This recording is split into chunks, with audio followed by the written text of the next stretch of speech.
మల్లక్క తయారు చేసినటువంటి ఫిష్ పచ్చడ.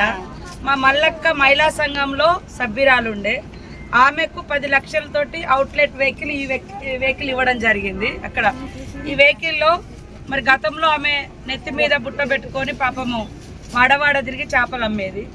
ఆమె శ్రమను గుర్తించి మన ములుగు జిల్లాలో ఉన్నటువంటి డిఆర్డిఓ గారు, కలెక్టర్ గారు, అక్కడ స్థానిక మహిళా సంఘం సభ్యురాలు ఆమె పేరు పంపిస్తే ఆమె ఇందిరా మహిళా శక్తి సంఘంలో సభ్యురాలుగా ఈరోజు ఈ వెహికల్కి ఓనర్ అయింది.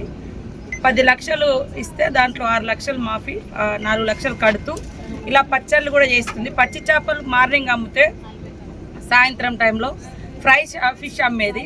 తర్వాత వాటికంటే బెటర్గా మనము షెఫ్ ద్వారా అంటే వాళ్ళకు మంచిగా ఎట్లా తయారు చేయాలని ట్రైనింగ్ ఇప్పించినాం. పచ్చళ్ళు, ఫ్రైలు ఇవన్నీ రోజు ఇలా తయారు చేసి మినిమంగా 10,000 రూపాయలు తను కొడుకు కష్టపడి ఇద్దరు ఇలా సేల్స్ చేస్తున్నారు. ఆమె జీవితము కష్టాల కడలి నుంచి వచ్చింది. బట్ సక్సెస్ స్టోరీ ఇది ఇందిరా మహిళా శక్తిలో సాధించిన ఘన విజయం.